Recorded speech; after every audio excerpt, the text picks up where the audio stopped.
Good morning, everyone. I hope you are well this morning. Welcome to our webinar for today. My name is Lim Hazel from Invest in Africa. Happy to see you all on this call. I can already see Anne. I can see Parikshit. So today we are convening because of a webinar that is titled Opportunities for SMEs in Adopting ESG Sustainability Practices. And we'll be learning more about the opportunities that are there for small and medium enterprises and what are some of the advantages that you get, or what competitive advantage does it give to your business when you adopt ESG practices.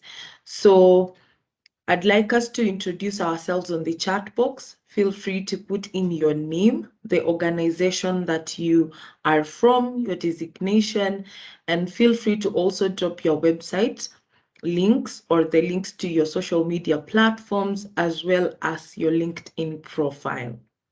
So let's go. Feel free to post that on the chat box. Good morning, everyone, and welcome. For those who have just joined, Karibu Sana. Thank you for making it to the session. We are currently introducing ourselves as we give it a few more minutes for some of our other invitees to join the call. So please, on the chat box, if you can include your name, your organization, your designation. You can share any live links for us to know more about you, either your website, your LinkedIn page.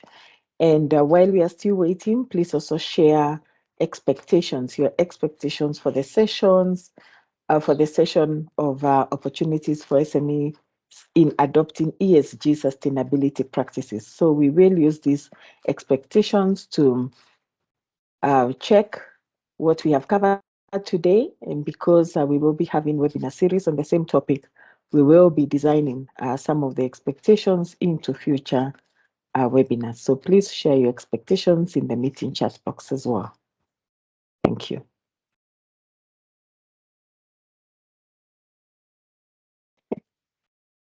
So I see we have Parikshit Trivedi on the call. Thank you for introducing yourself. Neil Shah of Avenue Kahaya, thank you. We have Liz Washira of World University Service of Canada. Thank you for joining. There's an announcement there by Trivedi. I hope we'll get a chance to look at it.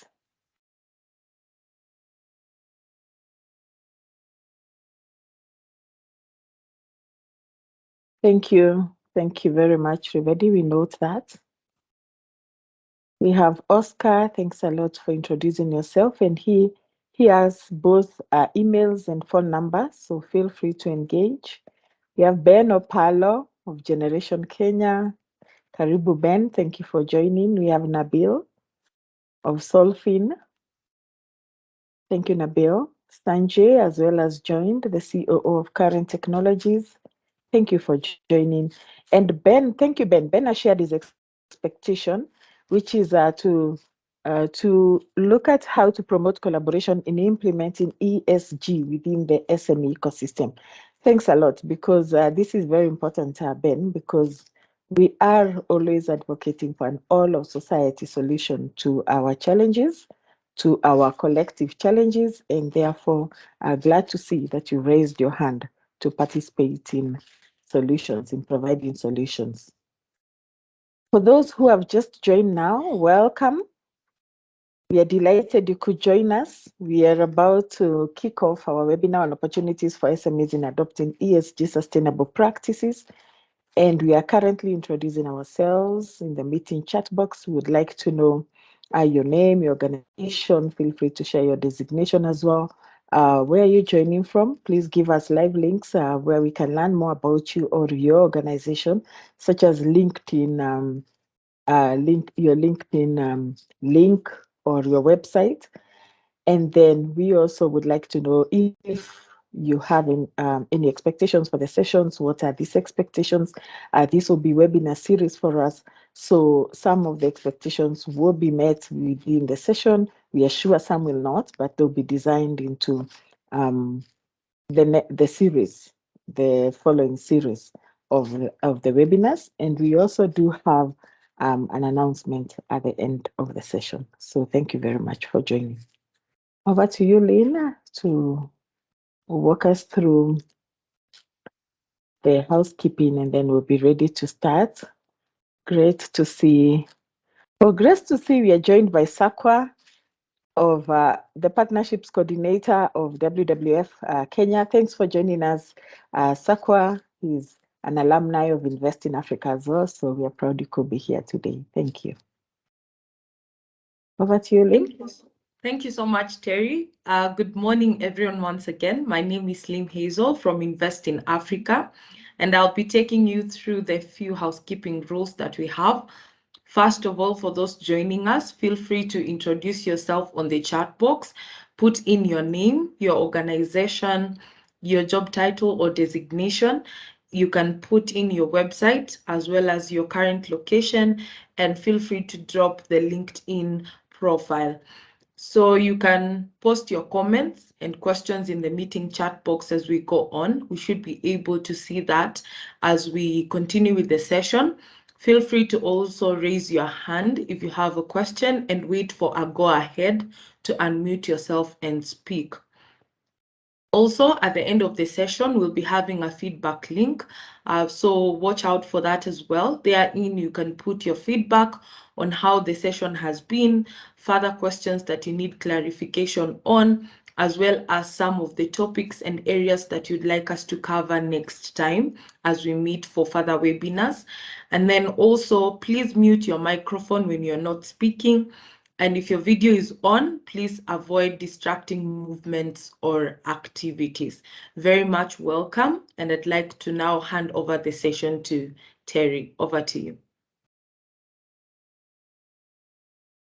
Thank you very much, everyone, for joining us this good morning. And our webinar is expected to end at around 11:30, just for planning sake, for those who have just joined us. Please feel free to introduce yourself in the meeting chat box. You'll see that our other participants have introduced themselves. We'll share also live links from one another, either the LinkedIn link or your website, so that you can know more about you, and feel free to share your expectations as well.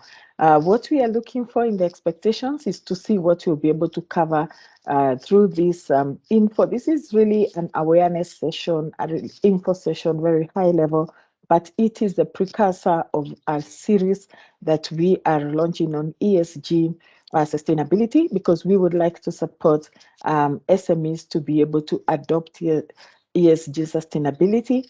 And we will make an announcement for a program that we're kicking off in the same area for a specific group, but we would like to move with a larger group. Therefore, we have designed a webinar series. We will be informing you when the next session will be, and at the same time, we'll be looking at your expectations to ensure that those that have not been met in this session are incorporated in future sessions. Thank you very much. My name is Terry Kinyua. I'm the Country Director for Invest in Africa Kenya. I'd like to very briefly introduce Invest in Africa, set a context for today's session, and then talk a bit about these strategic business opportunities for SMEs to adopt ESG sustainability practices. And then we'll be making our program announcement for program that we've just kicked off, and we'll have a plenary session. We are expecting to be joined on the call as well by some of our colleagues from our other markets. I'll be mentioning that a bit later, and they may also be answering some of the Q&A, particularly the experts in this sector or in this area for Invest in Africa. We are a Pan-African organization, so we are both in East and West Africa, majorly headquartered in the United Kingdom, with aspirations to spread our operations all across Africa. And we have convened a network of very diverse stakeholders. We include multinationals, large local corporates, local SMEs. Actually, we even have micro SMEs. We have financial institutions, development partners, or who many people know as funders or donors. And we have come together because we share in the mission of empowering micro, small, and medium enterprises, MSMEs, to create sustainable jobs. And to do this, our interventions cut across three main pillars of access to skills, access to markets, and access to finance. Our vision is, to become a leading network for accelerating trade and investment with small and growing businesses in Africa. And the reason we say this is because um, SMEs are the drivers of our economy, but many at times they are not able to trade effectively and to invest, and therefore they have not been able to take their rightful seat as the drivers of the economy. And our role is to make sure that they are being empowered, they're being given the opportunities, the skills they require, they are able to get contracts that help them to grow and scale, and they can access finance, which also support those kind of growth and scale, to be able to take the driver's seat in shaping our economy, our social and economic development. So we champion private sector growth and catalyze SME growth in three main ways. First, we identify, we register, we vet um, MSMEs, and then we incorporate them into supply chains of corporate and multinationals. So our flagship program that we'll be talking to the next slide helps with all these steps of making sure that we have identified a credible pool of MSMEs who can trade with our larger partners, multinationals, and local corporates. And then we build their longer term capacity through identifying the requisite skills they need to trade and invest effectively. We analyze the gaps that they have. We design interventions to ensure that we can bridge these gaps and that they are able to continue to deliver contracts effectively and therefore to continue to grow and scale, which translates to job creation, it translates to enhancing livelihoods, and they participate in alleviating poverty in the country. We also concern ourselves with policy engagements and advocacy, and we work with like-minded partners, therefore, to make sure that we are championing the areas that we feel are strong for economic growth and that SMEs can take the front line. And today we are here talking about ESG sustainability practices and how where the opportunity lies in terms of SMEs adopting this. So just to conclude on Invest in Africa, I've talked about three main pillars: access to markets, access to skills, and access to finance. We have built a flagship program, which is Biashara.now platform.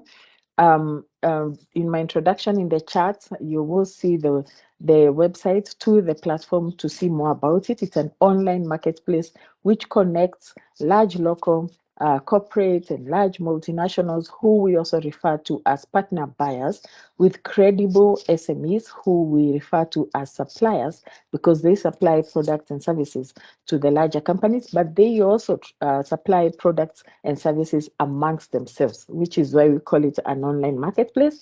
The platform is also available on Play Store. We launched just last month, so feel free to check out that. And I have a few colleagues on the call, so they'll be able to post a link that you can explore a little bit. And here we have over 5,000 SMEs registered who are cutting across various sectors, across various profiles, some larger ones, some small ones and micros. So there's a place for everyone, really. We have priority sectors, of course, which are more strategic to our corporate partners, but we work to empower SMEs across all sectors. For access to skills, we have various interventions. We have a Biashara Academy, which is an online resource center that's in biashara.now.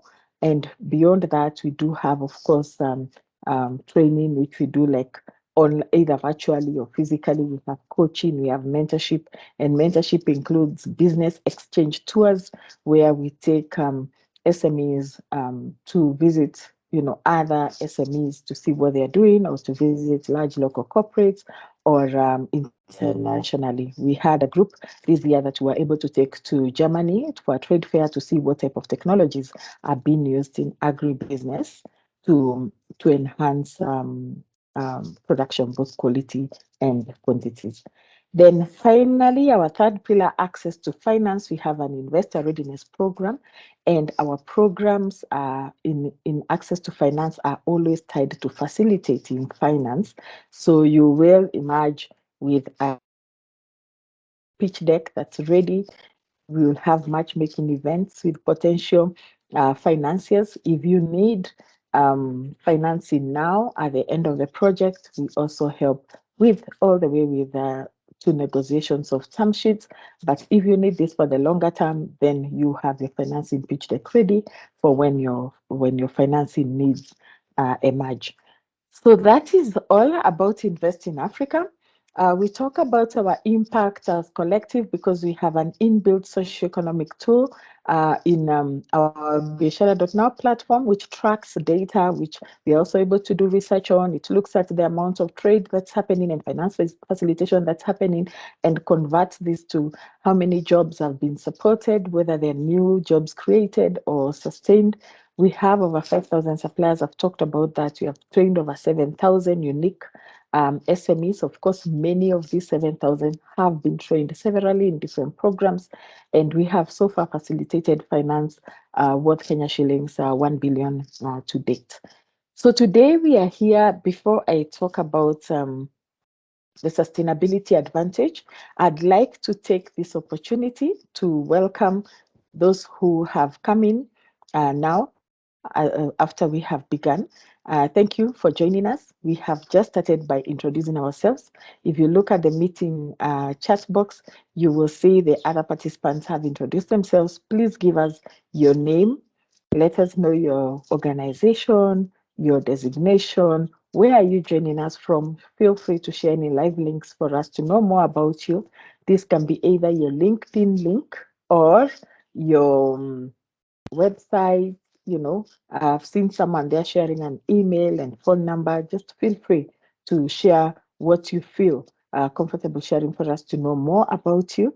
But we also would like to request that you share your expectations for the session. We will look at that when we come to the end, see what we have been able to meet. But we just announced that this is a webinar series that we are kicking off with creating some awareness around the opportunity for SMEs to adopt ESG sustainability practices. And therefore, when you look at your expectations, some of them will be met in this high-level awareness session. Some of them will be met in future series, but we want to take notes of them and make sure they're incorporated in what is coming next. And finally, as we finish, we are going to be announcing about a project that we are kicking off, or a program that we are kicking off for just one target group, although we will continue to work with the rest of the group through our webinar series as we continue also to engage our partners to see how much more we can be able to do to support you to really embed ESG practices, which are so important. We will have a Q&A session at the end of the session. So I do see someone has their hand up. I'd like to request that I take the questions at the end, but if it's something we can address now, feel free to put it in the meeting chat box, and my colleagues will be able to move forward in terms of resolving that. So now we are kicking off on speaking to the sustainability advantage. And just to introduce this, it's to begin really by defining sustainable development, and you're going to define this according to the Brundtland Report of 1987. And this was defined as the ability of present generation to meet their needs without compromising the ability of future generations to meet their own needs. So it is the ability of us who are here today to meet our needs without compromising the ability of generations that will come after us being able to meet their own needs. And of course, we'll talk about why, how we meet our needs today can compromise, or how we meet our needs today can compromise the ability of these future generations to meet their own needs because of depletions, among other things. And as I said before, for Invest in Africa, we work with many different stakeholders, but our primary stakeholder is the small and medium enterprise who are the drivers of the economic growth in Kenya. And every other stakeholder who works with Invest in Africa has joined us because, like us, they share in the belief that micro, small, and medium enterprises are the drivers of the economy. And if they are empowered, they can do so much more to contribute to a prospering economy. And this doesn't just account for Kenya. This is true actually for most of Africa, and it is also true for some, Western communities where we have seen SMEs really taking the front line in job creation, in contributing to the GDP, among others. So for us, we have seen SMEs in Kenya who make a significant contribution to job creation. So far, arguably 85% to 90% of jobs in this economy are provided by MSMEs. At the same time, we are contributing to more than 45% of the GDP. That is about half of this country's GDP. We are also helping to alleviate poverty, and through the work of MSMEs, we can actually reduce the number of people in extreme poverty who are classified as being in extreme of poverty in Kenya, because we are also able to spread within urban and rural areas, unlike larger organizations, because we have very low entry barriers, such as investment requirements, the kind of skill level we require, yet we are contributing to job creation and job sustenance. Not to speak of improved standards of living. SMEs are the drivers of innovation, and therefore it is just right that all of society and every stakeholder within our communities and our nation is working and together to be able to empower SMEs to ensure that they can take their rightful place, and we can begin to see leaps and bounds in terms of prosperity of our nation. Now, having said that, we are very aware that large companies, we point fingers to multinationals and large local companies in terms of being the real culprits when it comes to degradation of our environment. But the reality is that SMEs are also contributing towards that increased inequality. We are also contributing towards global warming due to environmental degradation, and therefore concerns are continuing to raise about our role in how are we using resources today to meet our needs, and how will this compromise the ability of future generations to meet their own needs. Therefore, it is paramount for SMEs being a primary stakeholder in this economy to also play a key role when it comes to supporting sustainable development, to ensuring that we are not only able to meet our needs today, but that future generations will be able to meet their own needs, because we have been able to meet our needs in a sustainable manner. So having said that, I'd like to go a bit deeper into looking at sustainable development, and particularly what kind of discussions have been going on, because this is not a new topic.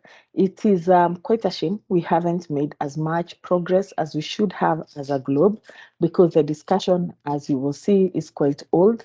But these discussions at global level are really aimed at building consensus on what is the best practice in terms of us being able to then meet our needs, which we acknowledge we need to meet, but in a manner that doesn't compromise the ability of future generations to meet their own needs. And these global discussions have been cascading from global discussion to regional discussion, Africa wide, all the way to national discussion, because many of these are factored in our Kenya Vision 2030. But if we all look around us, the reality is the globe is getting warmer, the weather patterns are turning.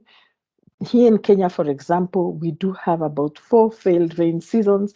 We have seen droughts, we have seen floods, we have seen locust invasion, all kinds of impact of global warming are also realized just here in Kenya. So therefore, in as much as this has been a discussion over a long time, we still have not been able to make progress.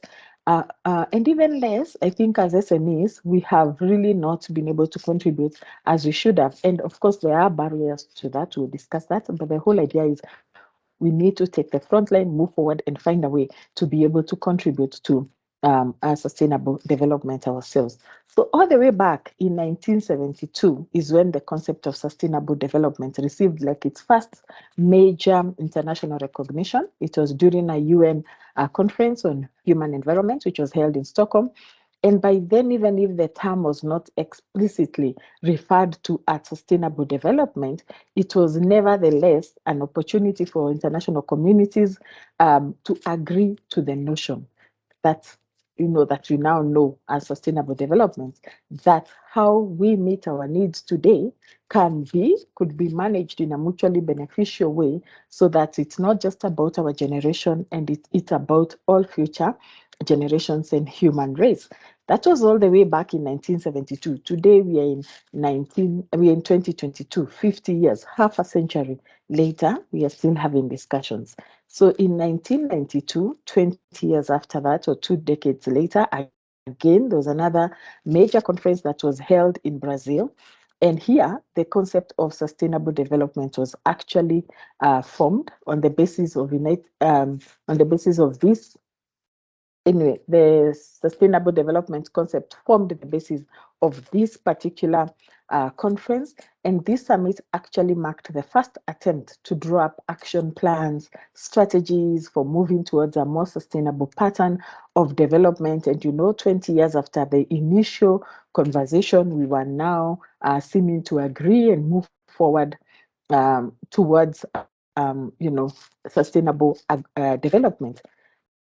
In 1997, just 5 years later, the Kyoto Protocol was entered into. It was a treaty which extended the 1992 United Nations framework, and it was committing state parties to how they can already start to contribute to sustainable development. And it was the first, it was really aimed at how do we operationalize the 1992 framework. And then this was to enter into force a number of years later in 2005, 16th February. Well, we are still on the journey. By 2002, the World Summit on Sustainable Development was held in Johannesburg. It had three key outcomes. A political declaration was made. The Johannesburg Plan of Implementation was entered into, and a range of other partnership initiatives were really entered into. So again, what have we seen? Commitments continuing to be made.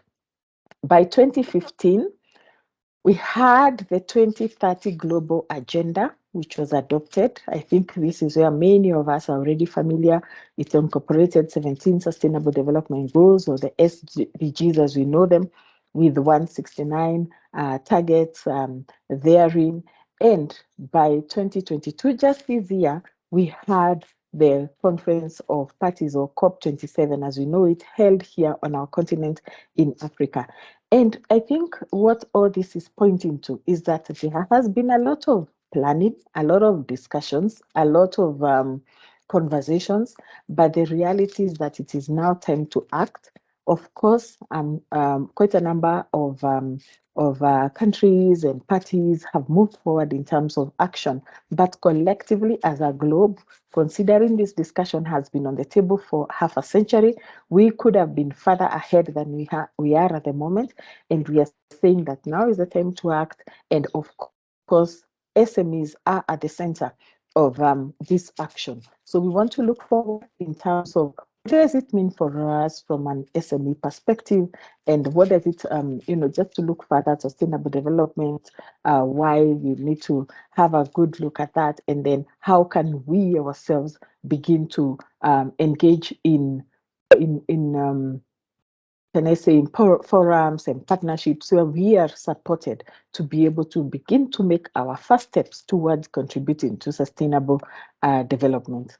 So sustainable development, we have seen it as far as the Brundtland Report definition of 1987, that it's the ability of present generations to meet their needs without compromising the ability of future generations to meet their own needs. The dictionary says it's the ability to be maintained at a certain rate or level. So that's the whole idea. Can we continue how we are today at the same rate, at the same level, and still ensure that future generations will be able to continue to meet their own needs again at the same rate, at the same level, so that generations after them will still be able to meet that. And again, the dictionary says it's avoidance of depletion of natural resources in order to maintain an ecological balance. So we are looking at how are we using these resources? Is there a risk of depleting them, or will we be able to continue to use them in a way that they can self replenish? Looking at human needs, I mean, there are quite a number of different views and perspectives of human needs, but if we really consider Max Neff, he looked at nine major needs, which included subsistence, protection, affection, understanding, participation, leisure, creation, identity, freedom, and it has been, clearly defined. We share the slides what this was viewed as being, or viewed as having, or viewed as doing, or viewed as interacting, setting. And the whole idea is that we want to meet each and every of these needs, because these are needs which have been identified as common across all of us of the human race. And these are needs which, as far as we see today, will continue to be the needs of future generations. Although, of course, we do know as we progress and as we continue to be enlightened through the generations, this could change. But as we see it today, these are the needs we want to meet for ourselves, while at the same time ensuring that future generations are able to meet their own needs. In the same Brundtland Commission view, looked at the interaction of environmental, social, and economic from the eye point of sustainable development, where for us to say we have achieved sustainable development, we need to be having socio-economic development. That is, as far as economic is concerned, we have sufficient economy, we have sufficient nurturing community to end up having equitable social environment. We also have the environment being a viable natural resource so that we have sustainable natural environment. And at the end of the day, the meeting of all these three points or three areas, the point they meet, the point they converge is the sweet spot for sustainable development. It's what we are seeking to have. So there are very many different perspectives which over time have been being developed before we arrived to this one. And the first one was to look at these three as mutually exclusive, where you look at environment on its own, economic on its own, social on its own, and with time developed where we could look at economic being inside the social and the social inside the environment, so that the environment is the larger perspective. But today, the perspective we have is that these three together must all be addressed to find a sweet spot that we call sustainable development. So in our case, our companies, our SME, we cannot be taking care, for example, of economic or profit matters and forget about how we are relating with others and feel we are within sustainable development, at least not from the perspective that we are sharing today. We cannot be taking of the environment with total disregard of our economic matters or our social matters, because at the end of the day, the economic goes weak. The next thing we are shutting, high attrition rates. We know, especially as SMEs, how that economic is a quite what can I call it, a fragile thread, because, for example, during COVID-19 and other such magnitude magnitude interruptions, we end up having very, very high attrition rate among the SMEs. So it is important that we are taking care of the economic, but it is important that how we are relating to people, our own staff internally, our own other stakeholders, are we valuing them? Is there respect in how we do our business? And are we caring how each of these people would want our businesses to do business with them and interact with them, and therefore having that social arm. And social really touches also on matters of inclusivity. We'll get there. And of course, environment, how we take care of our waste. So we are saying that this viewpoint is saying there is no uh, there is no looking at sustainable development if we are considering each one of these separately, or if we are prioritizing one or some and neglecting the others. But it is by caring that all three aspects are being taken care of that we would find our sweet spot of sustainable development where we should operate as a business, and we'll be able to share, of course, the benefit of doing that.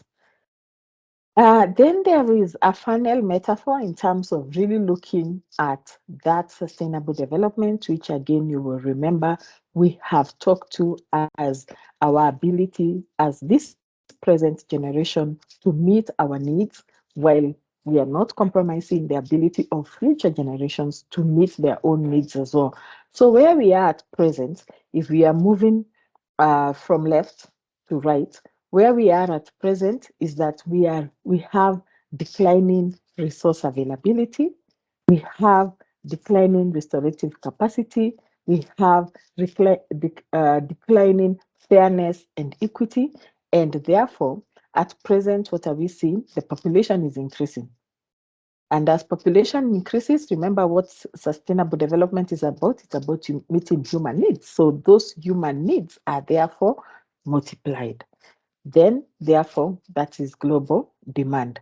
This market pressure is increasing, competitiveness is increasing. So, at the end of the day, what we have is that the funnel, which is supposed to be narrower and in an opposite direction, where we are seeing an increase in resources, an increase in fairness and equity, and of course, a decrease in market pressures and so on, it's the opposite. This is the place for sustainable systems and organizations. This is the place for MSMEs, who are a key factor in the economy, in the socio and economic development of our nation. This is their place to adapt sustainability so that we begin to reverse and restore this effect.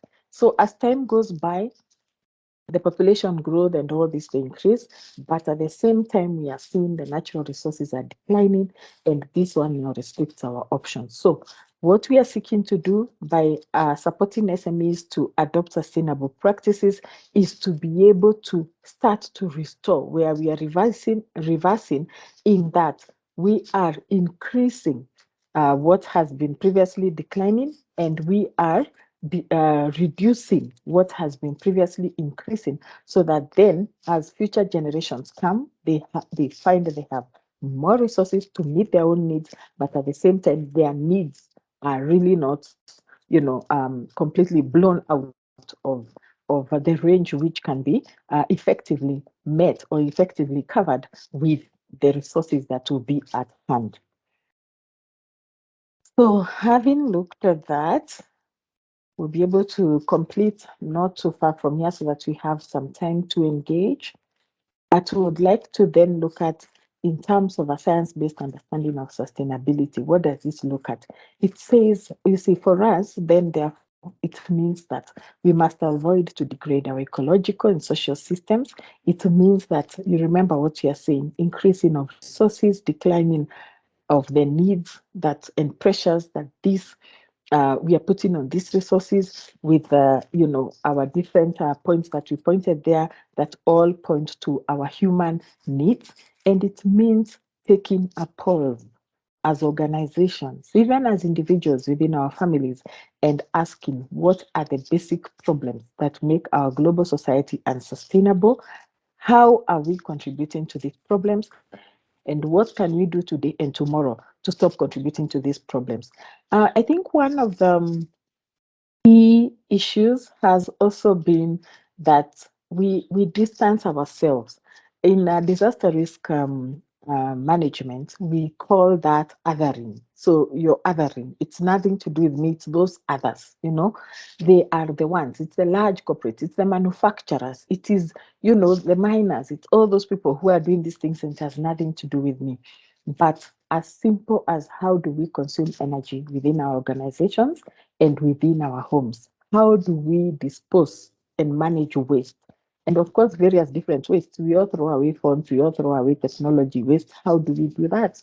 For example, it is as simple as plastic has been banned, but we all know a back alley somewhere where we can be able to get those plastics so that you can be able to freeze some items in the freezer, things like that. It's how is each one of us contributing to these problems, and it is how we are championing the community around us as organizations. So every organization has stakeholders, both internal and external. How are we championing um, contribution of solving of these problems that we have around us, and what can we do today, what can we do tomorrow to stop contributing to these problems? And some of them, we feel SMEs, as we said before, there's low entry barriers. Similarly, when it comes to governance, we have higher leverage and we move a lot faster. We can turn, small boats can turn faster than a big ship in terms of just putting plans and policies in place that guide us and our stakeholders in of how we can start to slowly reverse some of our human behavior so that then we are contributing to restoring back, if you think about the funnel, to restoring back and ensuring that we are not selfishly using resources now to meet our needs in a manner that does not factor or consider or worry about the ability of future generations being able to meet their own needs. And when we talk of future generations, it's almost the future is here. As I've said already, we have seen a flood. We have seen drought, and we could almost put a clock on the flood and the drought. The weather patterns have changed. We have four failed rain seasons.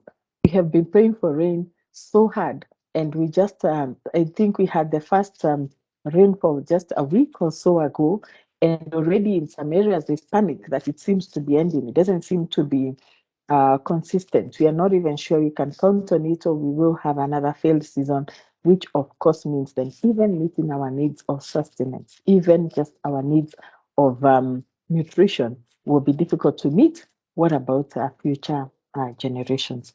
So there are certain principles of sustainability that are key to look at, and these are viewed as the four principles of sustainability. So in a sustainable society, it means that it means that, sorry, in sustainable society, nature is not subject to systematically increasing these particular things you have mentioned here: concentrations of substances extracted from the earth's crust, concentration of substances produced by society, degradation of physical means, and also that people are not subject to conditions that systematically undermine their capacity to meet their needs. But we have four principles of sustainability that we need to be thinking about. The first one is to reduce and eventually eliminate our contribution to the systematic accumulation of materials from the earth's crust. And what this means simply is that we substitute our use of certain minerals that are scarce with others that are more abundant. So when we are looking at natural resources, instead of those scarce ones, we are chasing after them to deplete, we are looking for options of others that are more abundant, and we are using materials that are more resources that are more available so that they don't deplete.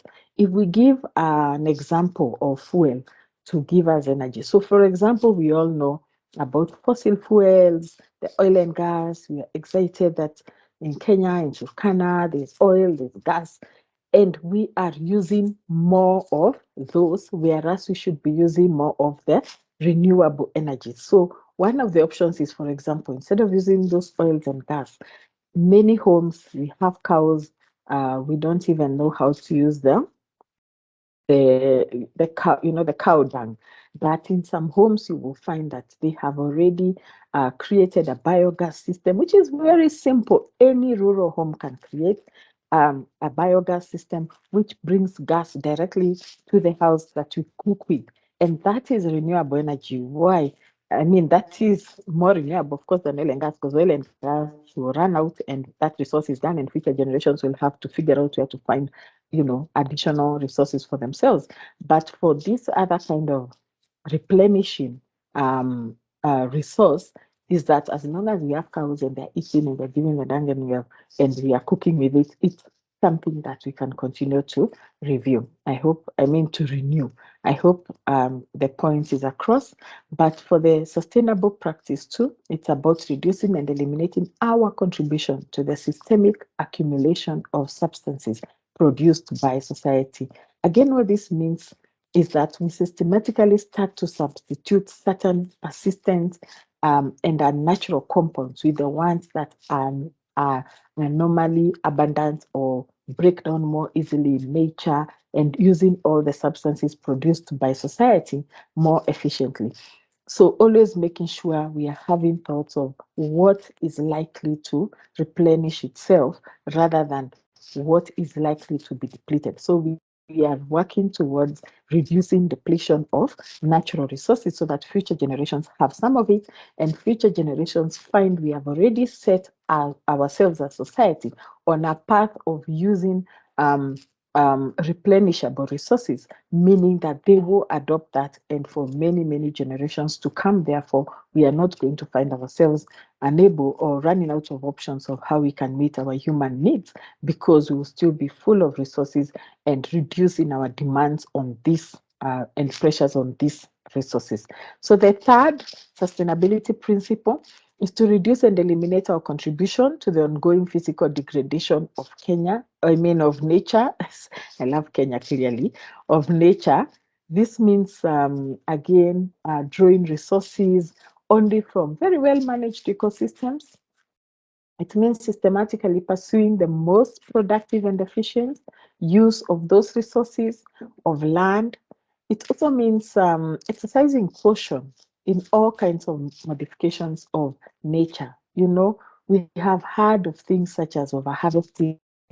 We have heard of introduction of invasive species, and it's really ensuring that we are safeguarding how we then are going about our physical resources so that we are not degrading them. And fourthly is to reduce and eliminate our contributions to conditions that systematically undermine people's ability to meet their basic needs.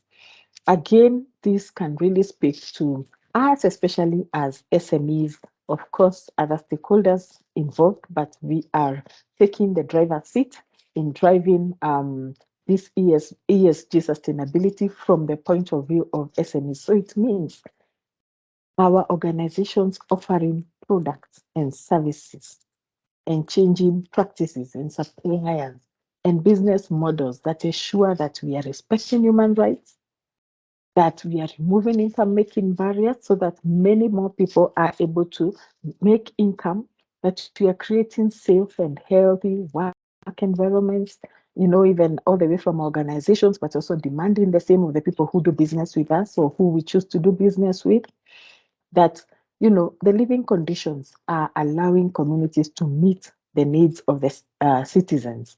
It's really about that. And one of the things as Invest in Africa we have done from last year in a project that we are upscaling manufacturing SMEs in Kenya and in Uganda, who produce natural products, is that through our Biashara.now platform and in collaboration with a tool called the Fitu app, we are helping them to trace and communicate about their product. So it's a traceability and transparency tool so that buyers can see even the practices that you have involved in producing your produce, that human rights were observed, that you're caring about all these items highlighted in the sustainability principle 4, which really speaks to our social principle. And SMEs are key contributors, as you've said, to social and economic aspects of the environment. So when we talk of aspirations, such as global aspirations, the SDGs, which we have talked about in Agenda 2030 earlier when we were talking about global discussions, when you talk about the AU 2063 agenda, again, SMEs. You cannot meet these aspirations without SMEs, or rather the community, the continent, the globe, the country cannot meet these aspirations without the contribution of SMEs, who we have spent some time at the beginning talking about how critical and important this stakeholder is to our social and economic landscape. And again, the Kenya Vision 2030, it's really all about that. So these four principles which we have discussed earlier, they provide constraints within which we can operate sustainably. So we have said in SMEs are innovators. We are creative. We are promoting living standards. We are contributing to the revenue. We are creating jobs. We are alleviating poverty. But how are we doing it? All this creativity and innovation must remain within the constraints of the four principles that we have talked earlier, for us to be in a sustainable development mode in the way we do our business. So these four can be viewed like a frame, a picture frame. When you buy a picture frame and you're putting something in the picture frame, it doesn't make sense that half the photo is hanging outside of the frame. It only makes sense that it is well framed within the four constraints. And that's where we are saying our creativity and innovation should be, that it is taking care, it's aware of and taking care of meeting the four principles of sustainable development, because we have a role to help to meet human needs of our generation today, but we also have a role to secure that the way we are doing that does not in any way compromise the ability of future generations to be able to meet their needs. Because what happens is, as we saw the funnel opening up in the wrong direction, then the options are becoming more and more limited in terms of how will they be able to meet their human needs. So we want to make sure we are not contributing to violating these system conditions, but within those four, then lies our sweet spot for creativity, for innovation, for us to keep doing what we are doing as SMEs, contributing significantly to the social and economic development of our country. But it means being able to do so even more effectively, with even a bigger, more magnitude of impact when we do this. So the SDGs can really be looked at within the three main themes we have been referring to: environment, social, and governance. Some of them, as you see, actually cut across more than one. For example, if you see SDG 6 is both in environment as well as social. When you look at SDG 5, which is about gender equality, it is both in social and governance, meaning that we want to make sure we are doing business factors gender equality, but in governance, it's also putting policies in place. It's making sure that guidelines within the organization are promoting that which we are saying that we believe in. If you look at SDG 8 again, SDG 12, SDG 16, all this you can see are cutting between social and governance. When you look at 13, climatic action, it's both in environment and governance. We will share these slides for you to have a closer look at them, because one of the tasks you can already do with either your board or your teams or by yourself is reflect upon which SDGs actually is your business contributing to, which one do you have an opportunity to contribute to, and are they falling within the way you're contributing to them? Is it falling within the picture frame that we have already set up of four sustainability principles that we are promoting as the best way to do business as SMEs? And moving forward, we just wanted to mention a little bit about what does ESG mean, because we have referred to it quite a bit, and we want to make sure we are all on the same page in terms of understanding. So E is the environmental criteria, where every business is utilizing energy and resources and is affected by or affects the environment. So whether you're utilizing energy and resources in a way that's not sustainable or in a way that's sustainable, at the end of the day, that your business is actually utilizing energy and resources, and your business is affecting or is being affected by the environment. So we cannot afford to be passive about it. We have to be extremely proactive to ensure we understand how we are affected, how we are affecting, and then where we have, of course, control in how we are helping the society to meet their needs with our services and products, that we are doing it within the frame that we have set up of sustainable um, development. And when we talk on environment, as you can see in that diagram, it is about how you manage your waste, how are you innovating, how you using natural resources. We have talked about that earlier, including energy and so forth. The S of the ESG is talking to the social criteria, and it really addresses the relationships that your company has, the reputation that your company has with people, with institutions, with all stakeholders within community where you do business. And the reality is that none of our organizations, just as humans, none of us is an island. We are operating within a broader, more diverse society. So again, what we do affects others, and what others do affects us. So again, we cannot afford to be passive. We need to be proactive in driving change where we can within our companies, with influencing change within our circle of influence by, of course, demanding and championing and promoting the same adoption of ESG sustainability within those organizations and various entities that we work with, that we trade and invest with. G is talking to the governance criteria, and this is the internal system of practices, controls, procedures that your company has in place to govern itself. This is what contributes to how you make your decisions. Are you complying with the law? How are you able to meet the needs of external stakeholders? So many of us, when we hear governance, we think of the board. It is, yes, the board. It also includes things like risk management. And you may know, I know those of us who are already part of the Invest in Africa community, you know that in October 2020, we launched an MSME risk resilience program where we have been supporting resilience of SMEs across various counties. Especially, we have done it, yes, at the national level, but we have gone down to do it at county level. We have already partnered with a number of governors. Actually, one of our champions is Honorable Mutula Kilonso, Junior, Honorable Otichilo, and we are championing disaster risk management, especially from the point of view of MSMEs, looking at much of what is already happening, the impact on our environment and how we can support SMEs to move forward, but it is also the social, it's also the environment. So are you mapping your risk? Are you building a company that can withstand future risks? And then it's about anti-bribery and corruption. It's about transparency.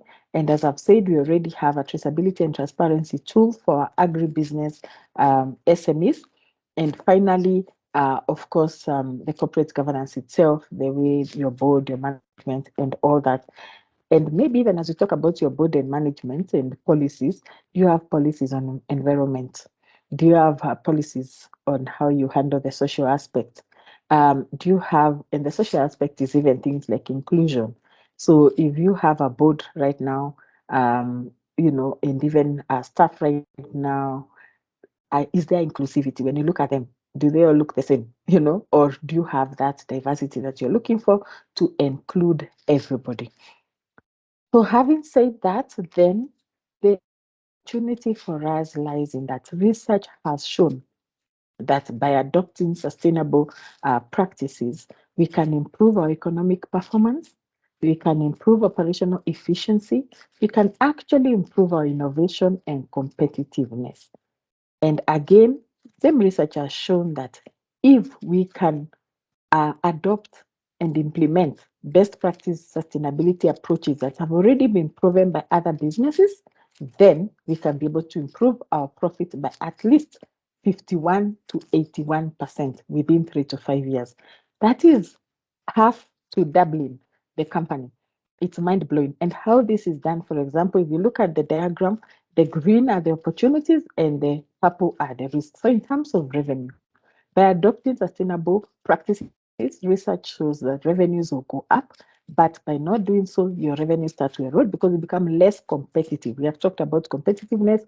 Today, large organizations, multinationals are already making demands on our SMEs. I mentioned earlier when I was talking about Invest in Africa that we link SMEs to markets, and these markets are provided by our partner buyers who are larger corporates and multinationals, and they're already making demands before integrating SMEs on their supply chain, the kind of documents that they're asking for, and I will talk to just a sample in the next slide, already say that by not adopting ESG practices, your competitiveness is reduced. Therefore, definitely your revenue will erode.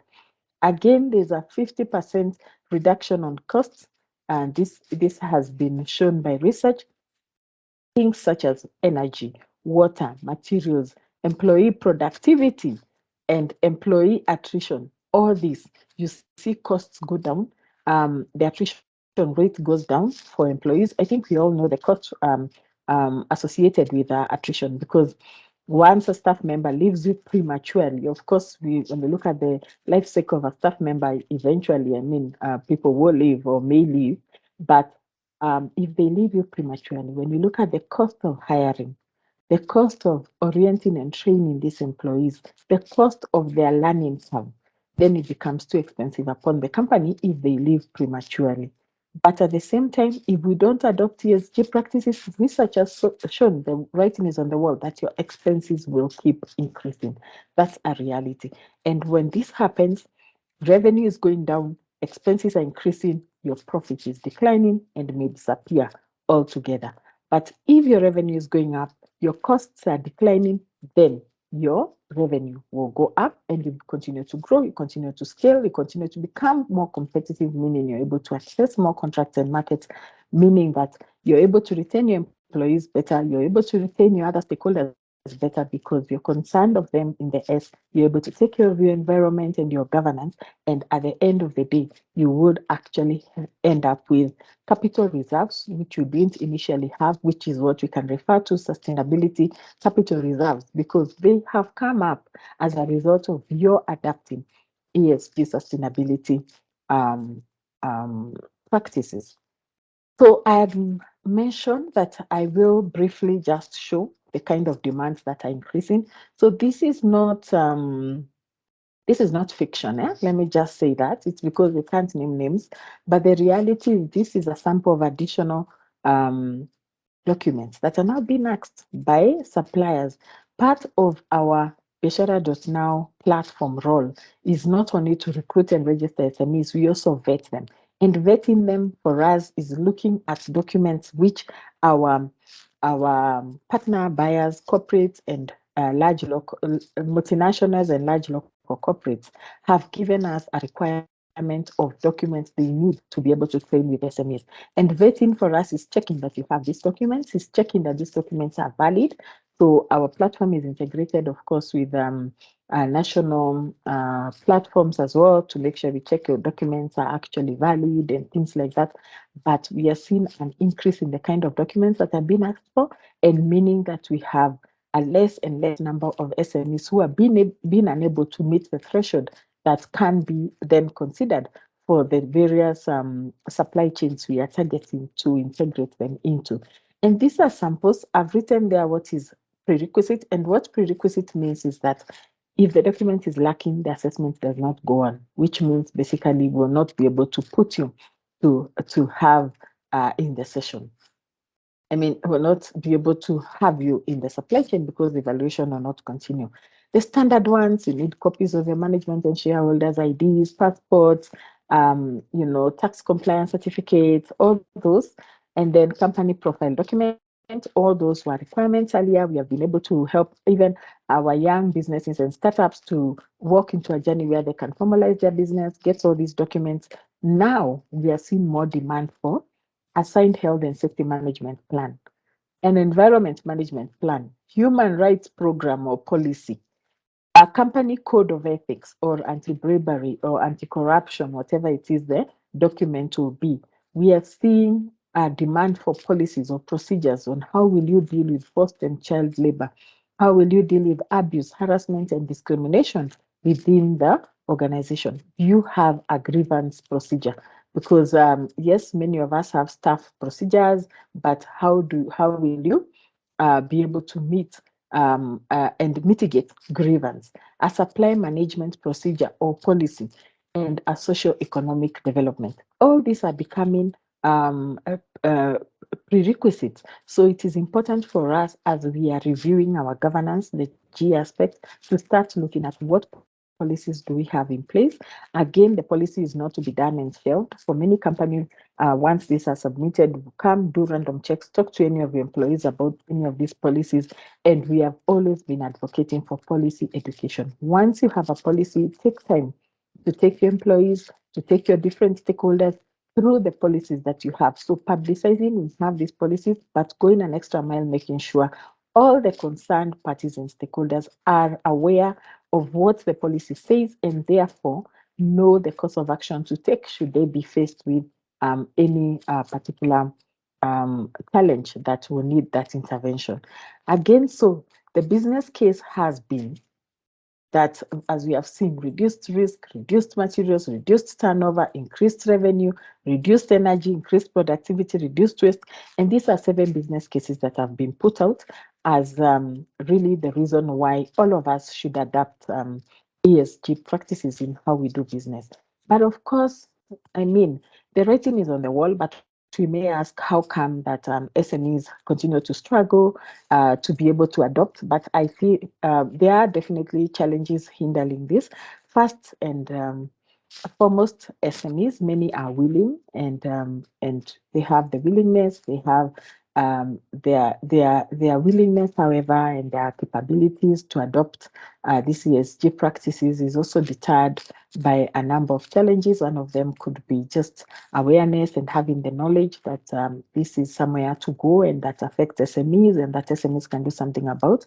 Having the technical skills in terms of what to do then once you know, how do you move this knowledge to action? And of course, limitations of size, because sometimes when you talk about size, it talks to the investment, the financial investment maybe we need to make to hire experts to be able to do this for us. And because of our cultural and societal norms, then women entrepreneurs face that additional challenge. Also, due to gender inequality, they are sometimes they're damaging gender stereotypes and also sexist attitudes, which is a reality all around. So, what we are going to do to support this is that, as I've said, we are creating a webinar series, and I'm very, very grateful to see additional comments coming in. This was an awareness session, an info session, and we'll be bringing in our experts for future build-up of this webinar. But we'd like to focus the whole of next year to really ensuring that we can continue to create and reach all our SMEs in terms of knowledge and support to ensure that you can begin to adopt ESG practices within your company. And then, of course, the different areas will also factor the comments and expectations you've put. Thanks a lot. I'm seeing right now from the chat, someone Limo is saying it would be nice to have another session focusing on green energy solutions such as solar, wind. Indeed, we will be able to do that and bring the right experts. And on 29th of this month, which is a Tuesday, we are going to have this similar session again. So before we move into the deeper webinar series, we wanted to have at least 2 info sessions to make sure we give an opportunity for everyone who would like to come again and consider this on a second time, or those who've not made it to have a good consideration, so that as we start to bring our experts and deep dive, we are all on the same page and are able to move with ease to implement this knowledge to action. Having said that, one of the big wins that we have this year is that with the support of World University Service of Canada, we have also launched a program, although it has a specific target of youth women-owned businesses who will be supported for the next 2 years to adopt ESG practices. And as I have said, these young women will be going through the program, but we will be and of course, not every, there's a limitation in capacity of the program, but we will continue on parallel to do a similar support for the larger the larger SME community, although of course there will be some limitations in terms of how much you can do due to the resources. For this particular program, we are looking for young entrepreneurs who are wishing to enhance their business resilience through ESG. We have already put on the business case for that. It will begin with a sustainability gap assessment, and we will use a tool to help you to diagnose and identify both your sustainability gaps as well as opportunities that your business can leverage. At the same time, and parallel, we'll be putting together either a free or very low cost tool that the rest of our SME members could use, particularly the Biashara.now members. We are aiming to have it, to have the tool free or very low cost. And once that is done, then through the webinar series for the larger team, you will be able to see how do you begin to implement with the knowledge we are giving you to be able to cover the gaps you've identified or leverage the opportunities that you leverage. For this particular program for the young women, they will then have a coach and an ICF certified coach who is going to support you to put plans and policies together so that then this becomes your plan of action. And a coach is not an expert in ESG. A coach is an expert in coaching. Their role is that they help you to reflect deeply. They provoke thought so that you, who is the expert of your business in your sector, are able to put together plans and policies. But part of the coaching is that we will couple it with mentorship, where we'll take you to other organizations, we'll bring other speakers who are already down this road so that they can inspire that thought process and enrich it with seeing what's available out there. So that, of course, the kind of policies and plans you're coming out with are not limited to just what you know right now, but they are also exposed to some mentorship. But once that is done, the work of a coach will be done, you have in place policies and plans, then technical assistants come in. Now, these are experts, ESG experts who help you to bring your plans and policies to life. So their work is to support you on the implementation of those plans and policies that you set up with the support of a coach who provokes your thinking to come up with very ambitious policies and plans. Then the technical support ESG experts will come and help you now to walk through implementing this. So for that, we'd like to call upon young women between the ages of 22 and 32 years old who have at least 51% ownership of their companies to apply. Your company must be Kenyan owned with operations in Kenya and having at least 3 years in operation because, of course, we have tried to balance this with some of the challenges that hinder adoption, and we want to make sure that there's a successful adoption at the end. And there are priority sectors, although all sectors will be considered. And the priority sectors currently is agribusiness, manufacturing, construction, extractives, and related sectors. Of course, we will consider each on its own basis. So as you put in your application, make sure that you really will talk to us about, you help us to understand your product services and processes and procedures, and why this ESG will be valuable for you so that you can consider. So priority sectors is not it's not, the frame we've talked about, it's not a frame. These are general guidelines, let me say that. So we'll be looking to achieve cross-sector. We're just trying to think about the sectors which are most likely to be contributing to the problem today, and therefore where we are likely to see big impact in terms of a shift in adopting ESG practices. But for the people who fit the criteria, there's an application form. Link has been posted in the meeting chat box right now by Frank Mwema. I hope you can all see it. Please apply. Advise anyone else you know who meets the criteria to apply. We'll keep this as open as possible, and by the time we come on 29th, we'll be announcing the closure of the applications and move to the next step. But even as we announce the closure of the applications to the programs on 29th, we will be announcing the webinar series dates, because remember, we have said that we are working on two legs. One is for the program, and the other one is to make sure our larger SME population is not left out and can find a way to gain the knowledge, the skills, access their businesses, and continue to receive support through our webinar series and our usual business exchange tours. If you're a member of Biashara now, you know how we do it. We'll continue to do that to ensure that you can begin to implement, even as we are really focusing on engaging our stakeholders to support MSMEs in this one area, and therefore we hope to be able to announce similar programs in the year to come. If you're not yet a member of Biashara.now, of course, you're not locked out. Someone will post a link in the meeting box as well. You can register as a member of Biashara.now.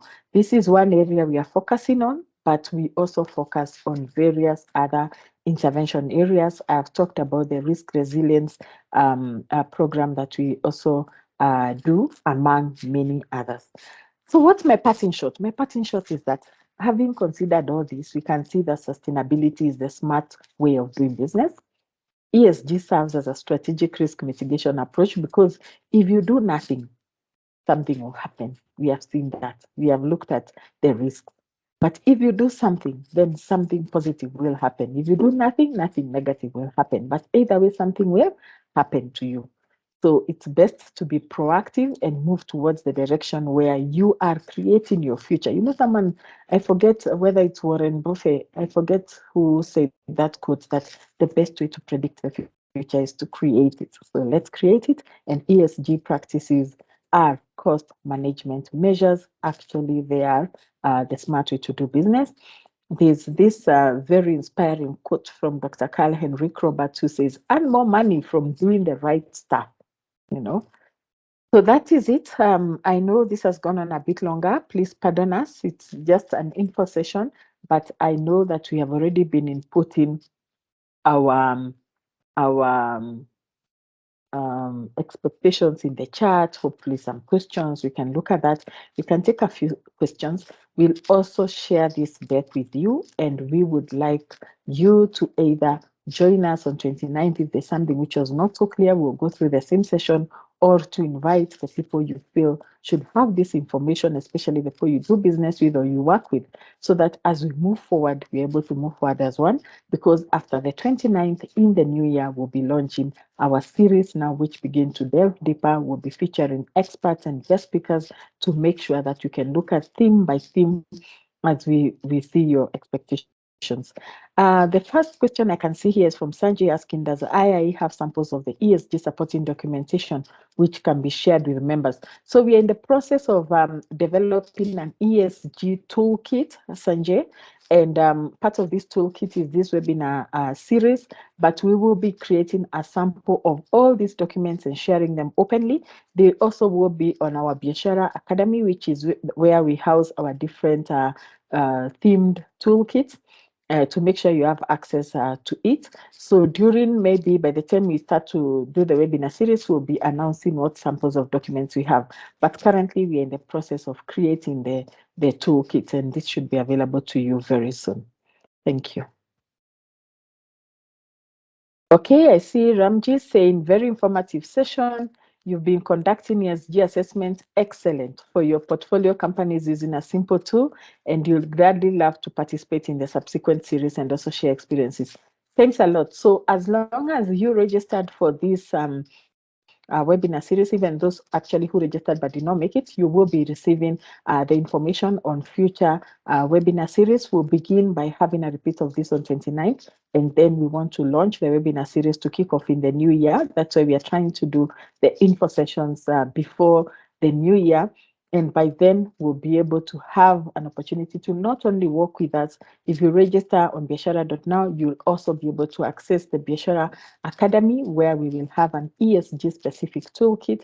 And the toolkit will try to have as much, simple reference, quick reference guides, more informative sessions, including these recordings will be right there. We'll have some third-party input as well. This is from either our partners or credible third sources where we have rights to, and we'll make sure the kind of tools we give you are either free or very low cost. So we're in the process of developing these tools. Some of them, why I say low cost, is because we will develop in collaboration with third parties, and maybe that will have a cost element, but as much as possible for Invest in Africa members, that we always try to give all these resources for free. To be a member of Invest in Africa, there's usually a small subscription fee ranging from $100 to $1,000 for the year, depending on the profile of your organization. But all the resources internally are free. And of course, this webinar series are and will be open to wider community beyond Biashara.now. So if you're not registered on Biashara.now and you don't end up registering, you still can access the webinar series. You just may not be able to access the Knowledge Academy, which is a membership tool. How do you verify that our company is registered with Biashara.now? So I'll ask one of my colleagues. Oh, already he has gone ahead of me. Thank you, Frank. He has posted a link for biasharanow.com. If you've ever registered before, then you will find either your email has registered, or if not, then you may need to register. In case you had registered and says the the email is not available, and maybe you haven't used it for some time, so the password may have an issue, you will contact our team members. I hope, Frank, you can put your email there, and we have also SME engagement team, Lim and Jean, and they'll be able to reach out to you to ensure that you're well supported to get back into your account, including on mobile. So right now, this year, we launched it on Play Store. You can now, at the tip of your fingers, access our Biashara.now application. So let us work together. I think what I really want to, my appeal or my call is that beyond coming here for yourself and hearing this, let us be champions of change. As we have said, none of us is going to get away alone from the impact of not having sustainable development. This is one case where we win together or lose together. So let us be champions. Let's make sure all the people we can influence, or all the people within our control and influence, are adopting sustainable practices all the way from our homes, but more importantly, within our businesses, by having the right policies in place, making sure we have the right knowledge, making sure we are equipped and empowered through assessment tools to understand where we are at, where are the challenges, where are the gaps, where are the opportunities, so that you can leverage them. And of course, by showing up, coming up sessions like this, so that you receive the right support, the right knowledge to be able to move forward. I don't see any other question. I would like, Joyce has had her hand up for a while. Maybe I can ask you, Joyce, to unmute very briefly and ask the question or make the comment. Sorry that we waited to the end, but we wanted to have questions at the very end so that you can manage time. I hope that is okay, Joyce. So please receive our apologies for that, but welcome now. You can unmute and ask your question or make your comment. This is Joyce Kaloki. Okay, so maybe Joyce is not aware her hand has been up. Okay, so I think that helps me feel less badly about keeping her holding.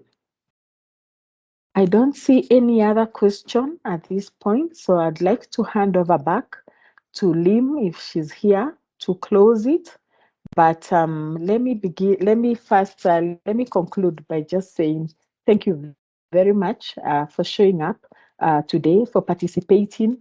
The meeting chat box has been very active with introductions. Please do not miss an opportunity to meet someone who you'll be chasing outside there. We always ask people to introduce themselves so that you can make the connection and introduction to the person you've been looking to meet, but also for sharing with us your expectations, your questions that will help to shape and inform the series that are coming up. We'll continue to do that.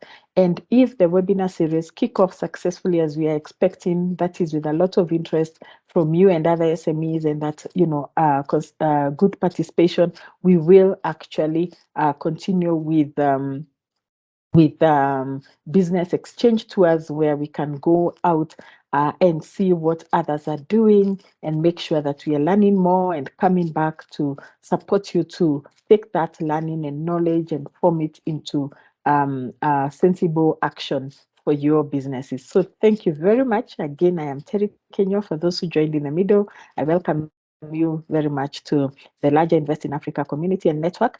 I am the country director for Invest in Africa Kenya. Thank you. Back to you, Lim. Thank you very much, Terry. This was indeed a very insightful session, and thank you very much all for interacting with us. And we have posted a link to the feedback form on the chat box. So just go there, click it, give us your feedback on how the session was for you, and you have an opportunity to also share insights on how we can make further sessions better. First, I'd like to pass my gratitude to Terry. Thank you very much for speaking to us about ESG. And then thank you everyone for participating and for making time to be together with us as we learn together. And thank you very much also to the Invest in Africa team for making this possible. At this point, I'd like to wish all of us a good day. Our social media platform links are on the screen. Feel free to reach out to us as well as the emails. And Frank also shared his contact on the chat box as well. Thank you very much and have a good day.